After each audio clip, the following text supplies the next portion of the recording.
स्वः तत्सवितुर्वरेण्यं भर्गो देवस्य धीमहि धियो यो नः प्रचोदयात्। कल हम लोगों ने घेरण संहिता पढ़ी थी। उसके अंतर्गत पूर्व के जितने श्लोक हैं उसको पढ़ा, सप्त साधन को पढ़ा, सप्त साधन के उपाय पढ़े, धोती कितने प्रकार के ये पढ़ी थी। आज हम पढ़ेंगे धोती के जो प्रकार हैं अंत धोती के, उसका आज हम अध्ययन करेंगे।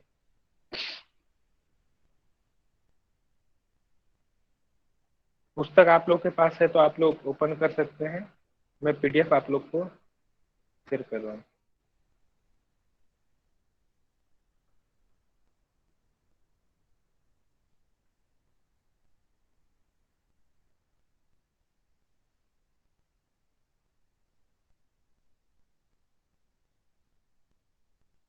धोती कितने प्रकार की बताई गई हैं?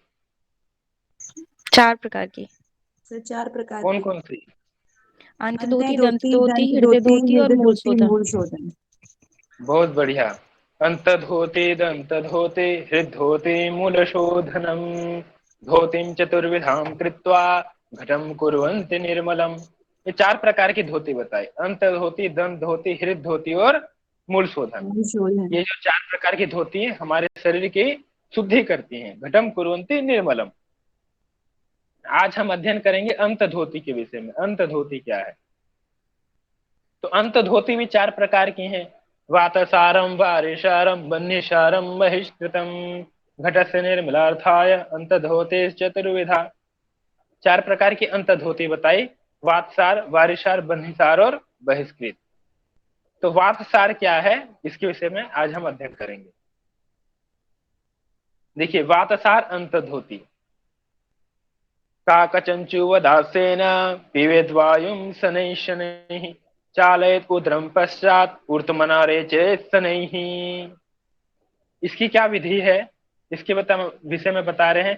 काकचंचुवदासेन, कुएं के चोंच के समान दोनों होठों को कर करके। आप लोग अभ्यास के लिए अभी पढ़ भी रहे हैं तो कर भी सकते हैं अभ्यास।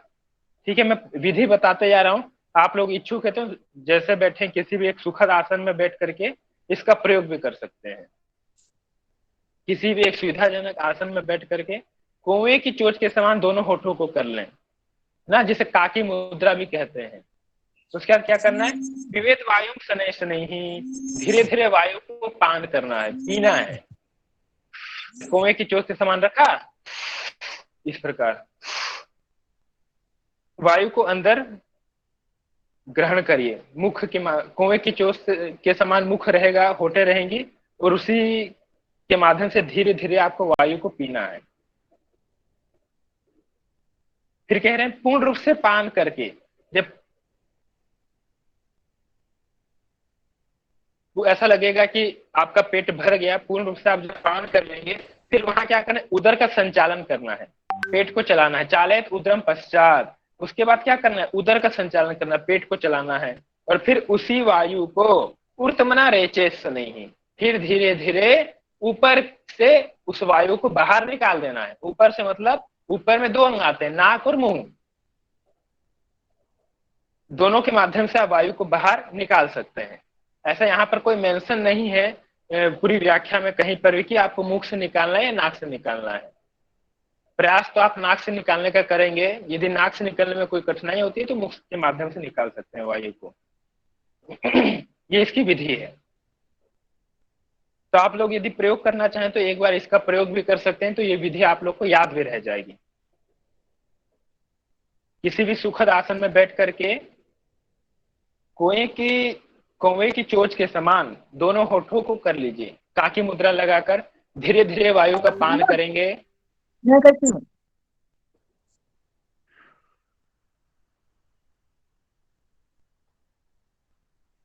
और उसी के बाद पान करिए जितना संभव है। पान करने के बाद फिर उदर का संचालन करिए। उदर संचालन का मतलब यह है कि जो पेट है उसी में वायु को घुमाना है चारों ओर।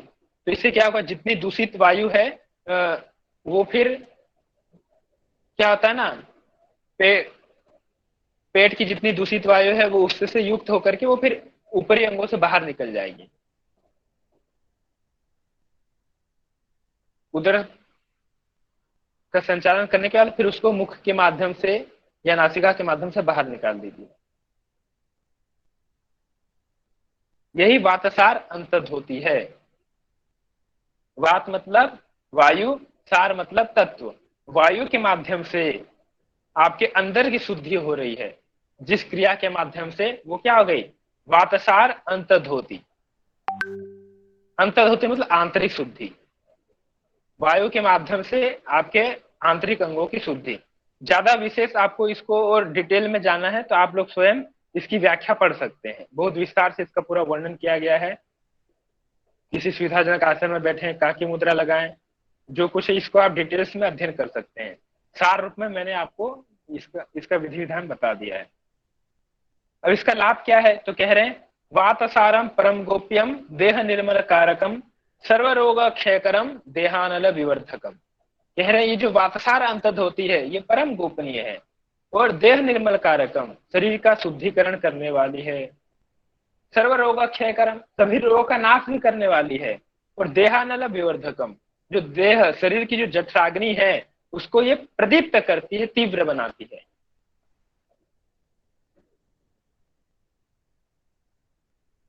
उसके बाद अगली जो हमारी धोती है उसको देखते हैं, वारिसर अंतर्धोती। वारी मतलब जल, सार मतलब तत्व। जल तत्व के माध्यम से जो आपके अंदर की जो शुद्धि होती है उसे क्या कहते हैं, वारिसार अंतर्धोती कहेंगे। वारी मतलब जल और सार मतलब तत्व। जल के माध्यम से अंदर आंतरिक अंगों की शुद्धि। देखते हैं श्लोक इसका।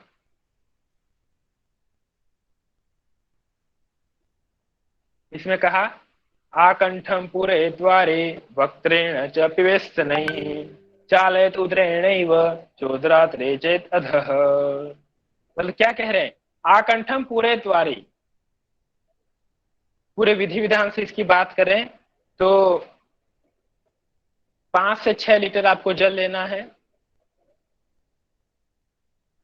थोड़ा गुनगुना जल हो, उसमें हल्का सा नमक डाल दीजिए आप, और उसी को आप आकंठ कंठ पर्यंत उसको पीजिए, जितना पी सकते हैं 5 से 6 गिलास एक बार में। उसके बाद वक्त्रेण च पिवेशने, मुख के माध्यम से उसको पीना है, यही बता रहे हैं। उसके बाद फिर उदर का संचालन करना है। उदर के संचालन के लिए 5 आसन बताए गए हैं, उसकी हम चर्चा करेंगे। 5 आसनों का अभ्यास करके उदर का संचालन करना है, जिससे आपके उदर का अच्छे से संचालन हो जाएगा, और फिर उसको अधो मार्ग से बाहर निकाल देना है। यही प्रक्षालन की क्रिया होती है, और यही जल तत्व के माध्यम से आपके आंतरिक अंगों की शुद्धि की क्रिया कही जाती है। इसका लाभ क्या है ये मैं थोड़ी चर्चा करके फिर इसकी प्रक्रिया की ओर विस्तार पूर्वक चर्चा करता हूँ। कह रहे हैं वारिसारम परम गोप्यम, ये जो क्रिया है परम गोपनीय है और देह का शोधन करने वाली है।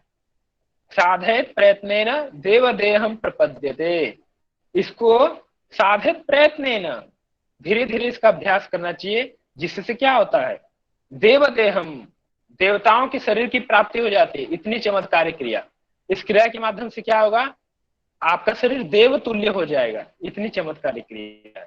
तो इसका विधि विधान क्या है, तो इसके लिए कह रहे हैं पूर्व तैयारी आपको करनी है। उससे पहले सायं में आप हल्का भोजन करिएगा।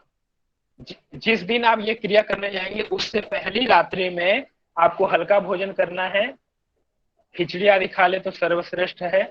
उसके बाद जल तैयार करने के लिए जैसे मैंने कहा 5 से 6 लीटर पानी गुनगुना कर लीजिए, गर्म कर लीजिए, उसमें हल्का सा नमक डाल देंगे आप, और उसके बाद ये क्रिया के लिए मार्च और सितंबर ये 2 महीने उपयुक्त होते हैं उसी में। और कह रहे हैं जहां शुद्ध हवा आ रही हो वहां पर इस क्रिया को संपादित करना है। पूरा विधि विधान या सिस्टमेटिक दिया गया है। इसमें आप पानी पी लेंगे आकंठ कंठ पर्यंत 5-6 गिलास एक बार में, उसके 5 आसनों का आपको अभ्यास करना है। 5 आसन कौन कौन से हैं? तो 5 आसन, पहला आसन है ताड़ासन। पहला आसन है ताड़ासन। दूसरा आसन है त्रियक ताड़ासन। तीसरा आसन है कटी चक्रासन। देख सकते हैं आप किस प्रकार करना, जिससे पूरा उदर का देखिए आप संचालन हो रहा है। इसमें ताड़ासन के माध्यम से पेट में खिंचाव होता है। तिर्यक ताड़ासन के माध्यम से जो जो किनारे वाला हिस्सा है आपका, वहां पर दबाव पड़ता है। उसके बाद कटी चक्रासन, इससे कमर कमर का चक्र मतलब पूरा घूमना, आपका जो पेट है ये पूरा घूम जाएगा इसके माध्यम से। कटी चक्र, कमर का पूरा घूमना, इसलिए इसे कटी चक्र कहा। और चौथा आसन है भुजंगासन, तिर्यक भुजंगासन। ये क्या करेगा? पेट और आंतों को पूरा निचोड़ देगा।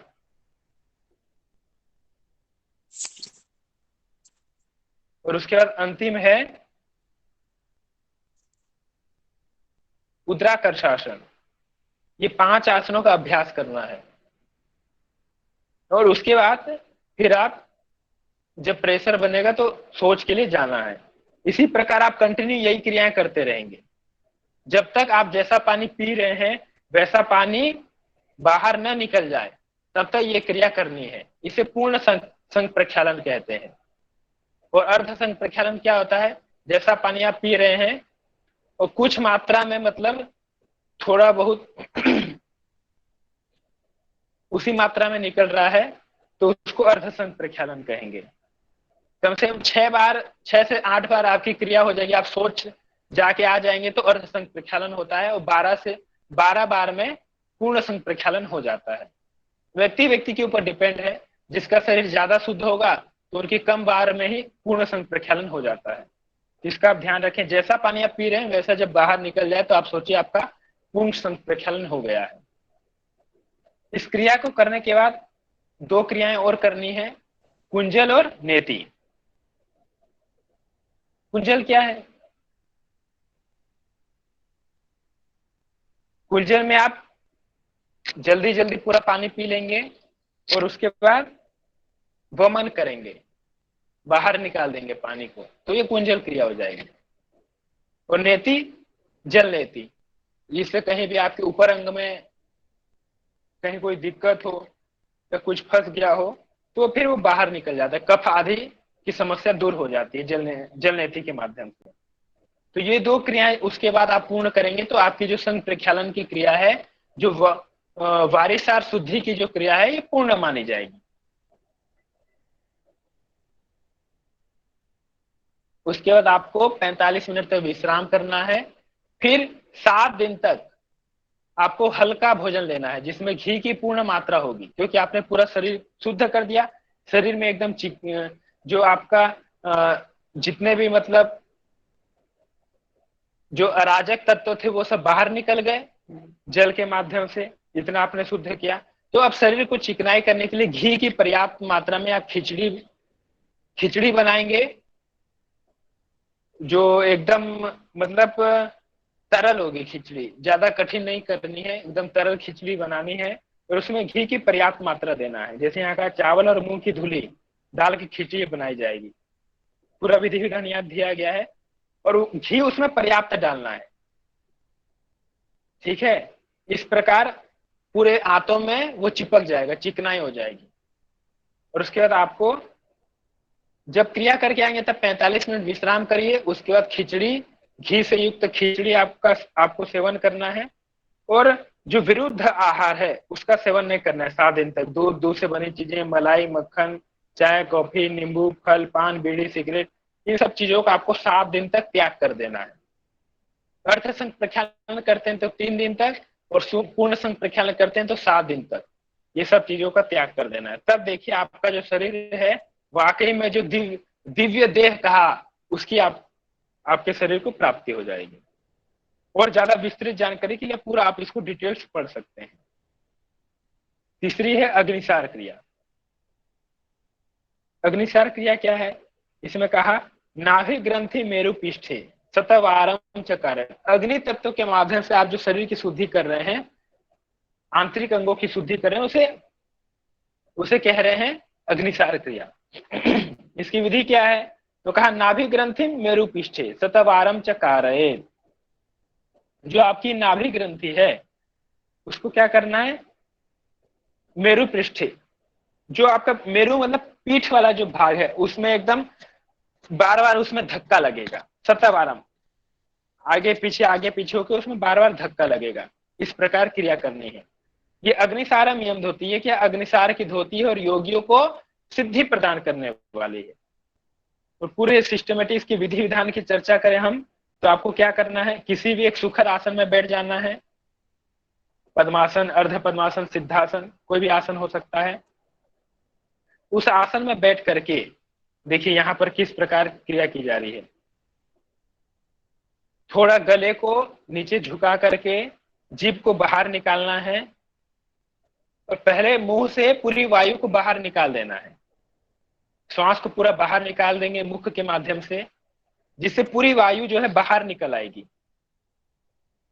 उसके बाद जो नाभि वाला हिस्सा है उसमें आप क्या करेंगे? धीरे धीरे 15 से 20 बार आगे पीछे उसको करेंगे, जैसे वो मेरु पृष्ठ से लग्न होगा।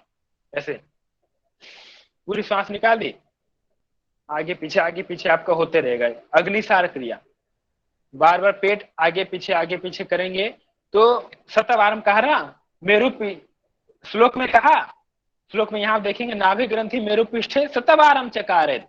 जो नाभि ग्रंथि है उसको बार बार मेरु पृष्ठ भाग से, जो पीछे वाला जो हिस्सा है, उसे बार बार आपको आगे पीछे करेंगे तो वो मेरु पृष्ठ से लगेगा, वो जो आपकी नाभि ग्रंथि है। बार बार इसको करना है, 15 से 20 बार इसको करिए। और फिर थोड़ी देर बाद जब आपको थोड़ी थकावट सी लगती है, फिर हल्का सा श्वास अंदर ले लीजिए। ये एक बार होगा। इसी प्रकार 5 से 10 बार इसको आप कर सकते हैं। यदि आप लोग को अभ्यास करना है तो आप लोग करिए। मैं एक बार आप लोग को विधि बता दे रहा हूं, आप लोग स्वयं से भी इसका अभ्यास कर सकते हैं। चलिए सभी इसी का अभ्यास करिए एक बार। तो जब आप प्रयोग कर लेते हैं किसी चीज का तो वो आपको स्मरण हो जाता है। तो आप लोग को यहाँ केवल पढ़ना नहीं है, प्रयोग भी करना है। जो आवश्यक चीजें उसका तो आप प्रयोग कर ही सकते हैं। तो आप लोग सभी किसी भी एक सुविधाजनक आसन में बैठ जाइए।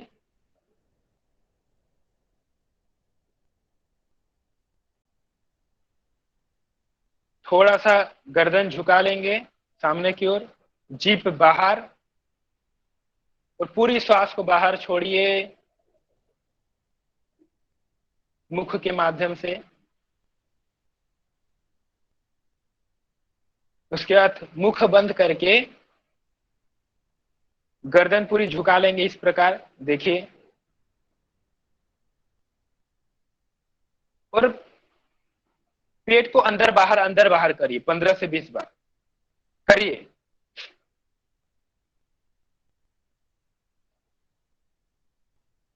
पेट को अंदर बाहर करिए 15 से 20 बार।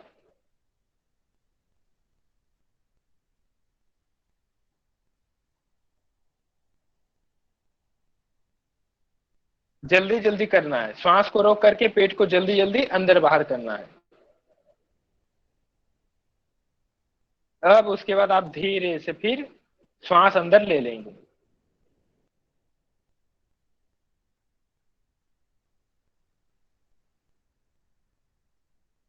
जब आपको लगे कि थोड़ा सा शरीर थक रहा है, 15 से 20 बार आप पेट को अंदर बाहर कर लिए हैं, तब फिर आप धीरे से श्वास को भर लीजिए।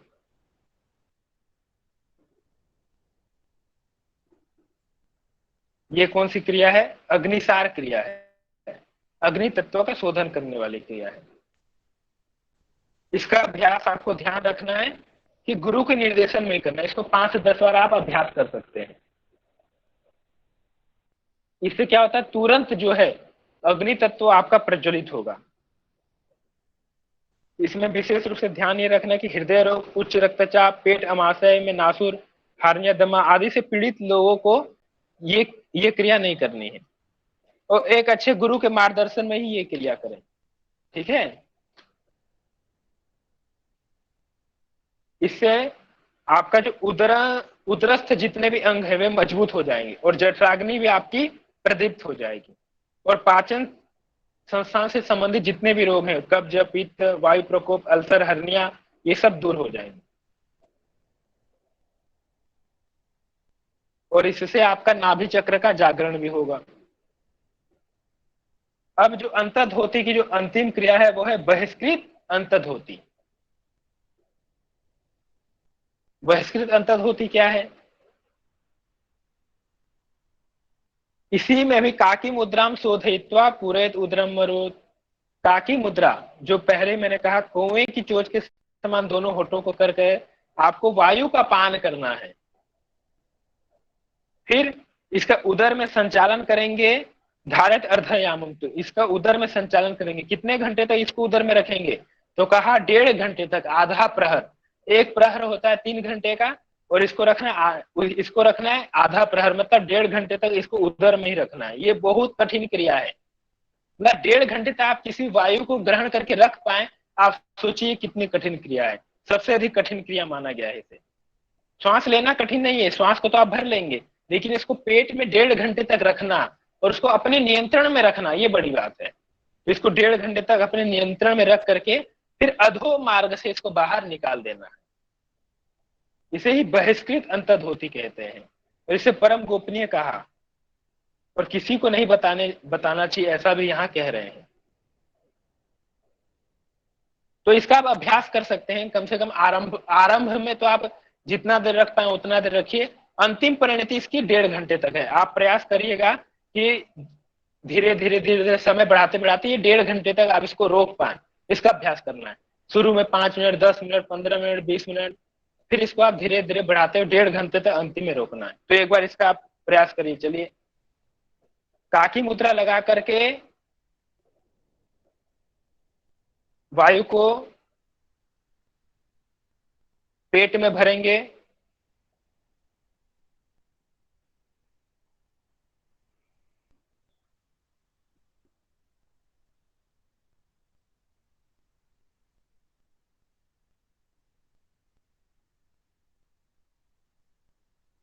भर लिया सभी ने? अभी वायु का पेट में संचालन करिए, उदर में संचालन करिए और जितना देर तक रोक सकते हैं रोकिए, फिर उसको आप अधो मार्ग से बाहर निकाल दीजिएगा। बहुत कठिन क्रिया है, लेकिन निरंतर अभ्यास से ये सहज हो जाती है।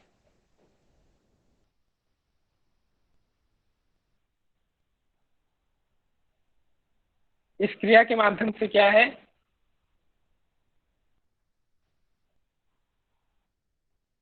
जो दूषित प्राण हैं वो बाहर निकल जाते हैं और नाड़ियों का शोधन भी हो जाता है। इसके भी लाभ, बहुत चमत्कारी लाभ बताए हैं।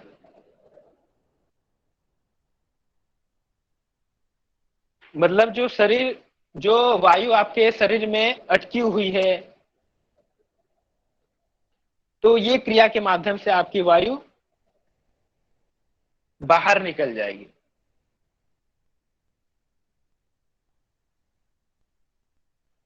आज इन्हीं 4 धोतियों के विषय